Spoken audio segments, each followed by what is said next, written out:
araw po sa inyong lahat. Yung araw po ay Saturday. At panibagong araw, panibagong vlog tayo sa araw na to. Ang vlog natin for today ay, ngunit bago ang lahat, gusto ko muna batiin yung ating mga kababayan dyan sa Luzon, Visayas, Mindanao, sa ating mga OFW sa iba't iba't sulok ng mundo, sa ating mga viewers, silent viewers, organic viewers, at sugid na supporters. Magandang araw po sa inyo lahat. Ang video natin for today ay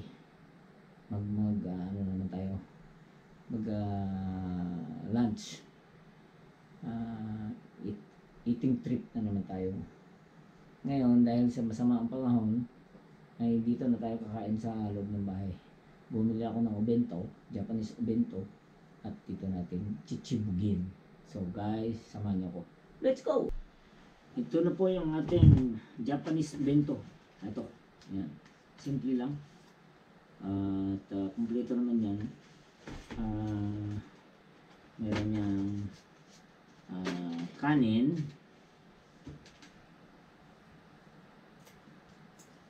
Meron kanin. Manok. Malit na hotdog. Shrimps, tempura, shrimps. Hamburger. At merong maliit, konting spaghetti. Yan. Spaghetti po yan. Ito, tawag dito, koroke. Mince cuts pala to. Mince cuts. So guys, kahit ganun lang yan, ay mabubusog ka na rin. Siyempre, bumili ako ng salad. Ito salad. Yan. Para paghimagas natin. At bumili na rin ako ng dressings. Ito. Yan. So guys, legit. Bago tayo kumain, ay mananalangin tayo sa Panginoon. Magpasalamat tayo sa ating mga biyayang matanggap. Ang Diyos, maraming salamat sa biyayang pinagkaloob mo sa akin sa araw na ito. Sana po magdulot ito sa akin ng mabuting katusugan at ilayo sa anumang karamdaman. Ang Diyos, mga po at mga pamilya.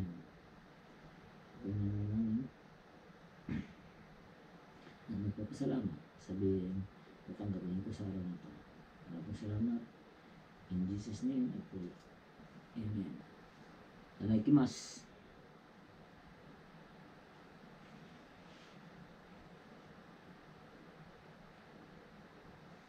Ito, mince cuts ang tawag ito. Hindi pala mince cuts ito. Sorry. Koroke ito, tawag dito, koroke.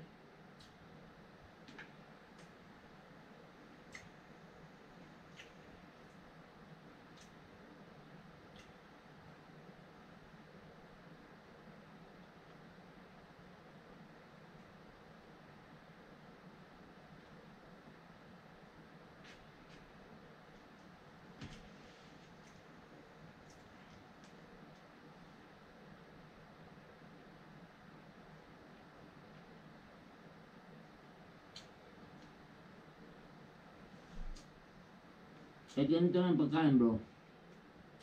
Ano rin to? Serve ka na rin. Ganyan na yung mga hapon. Tanghali. Punta sa convenience store.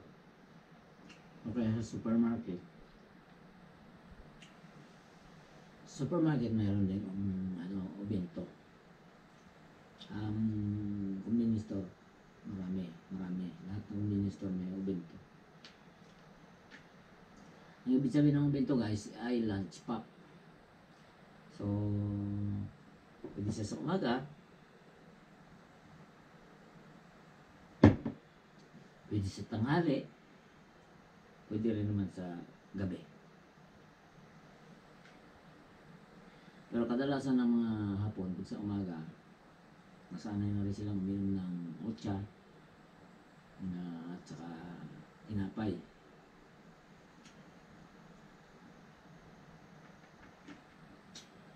Pero meron namang talagang hinahanap na talaga nila yung kanin. Kasi yung mga matatanda, hindi sanay sila kumain ng tinapay.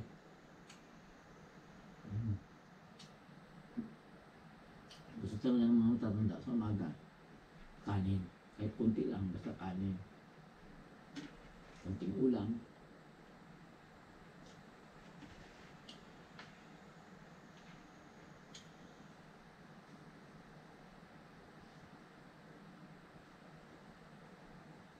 Kaso lang, yung mga matatandang hapon ngayon, unti-unti na naubos.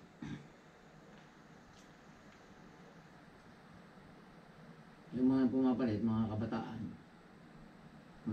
hapon, medyo may mga may katamaran. Gusto nila magagaang na trabaho lang. Ayaw nila ng marumi, ayaw nila ng mahirap na trabaho. At tulad sa construction,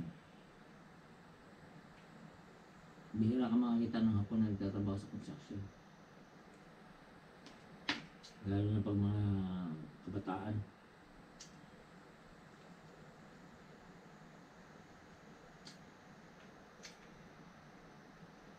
Ang mga nagtatrabaho sa construction, mga hapon, galing pa ng probinsya yan.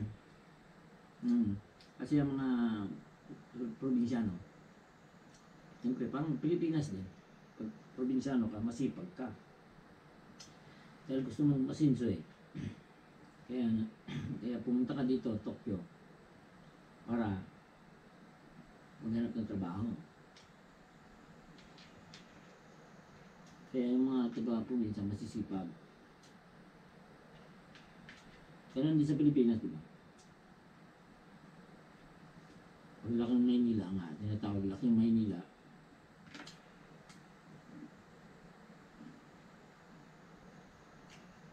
puro hingi sa nanay, sa tatay. Nanay pahing pera. Tatay pahing pera. Ayun, sanayin nila. Pero mga probinsya kasi, probinsyano, hingi ng pera sa nanay, o kaya sa tatay, wala naman may ibigay yung nanay at saka tatay. Kasi mahirap ang buhay. Naranasan ko yan nung bata ako.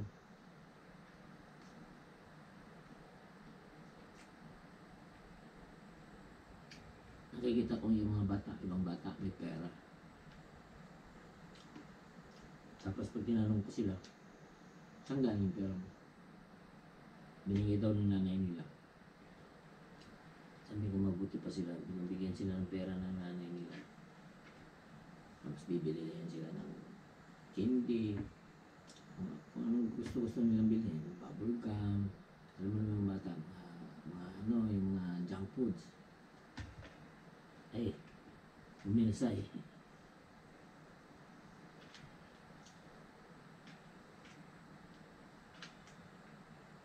Ako, yung bata ko, pag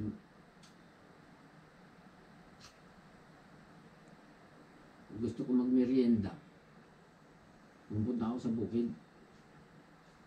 Meron kami kasing lupa doon. May maraming mga tanim yun. Iba-iba, may kayumito, may avocado, bayabas. Ito kami sa tanim eh. May mga orange, may duhat, santol.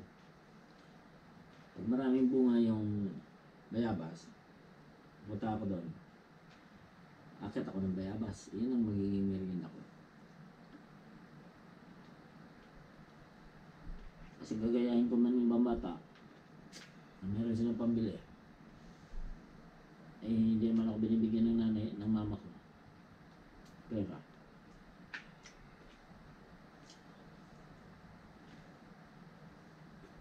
Yan na lang ginagawa ko. Sabi ko, makakuha ka ng bayabas, kainin mo. O, merienda na rin yun.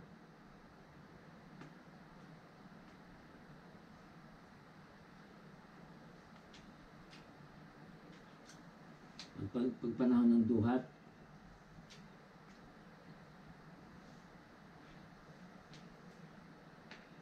duhat naman yung aakyatin ko.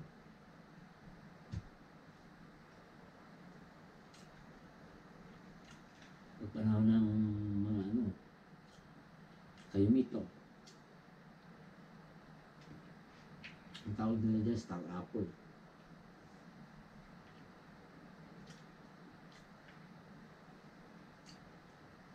Ang tawag nila sa Tagalog, kayumito.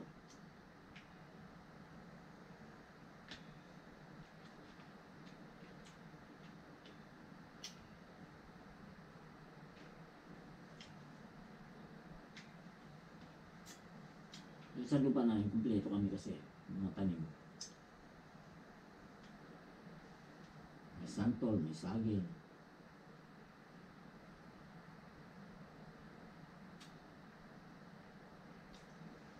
So, madalas ko talaga may merindahin dyan, bayabas. Favorite ko yung bayabas. Guys, ito naman yung ating kakainin ngayon, yung salad. Dessert. Yung dessert natin, salad. Alam niyo kasi dito sa Japan,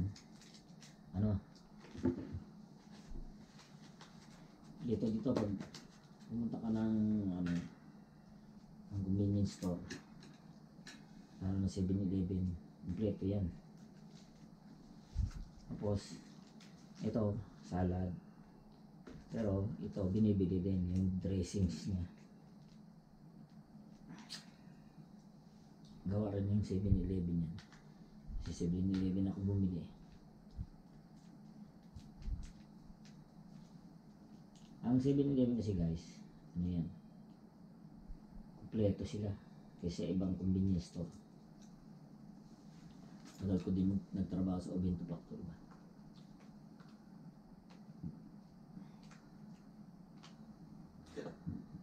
Nine years ba? O 9 years yata.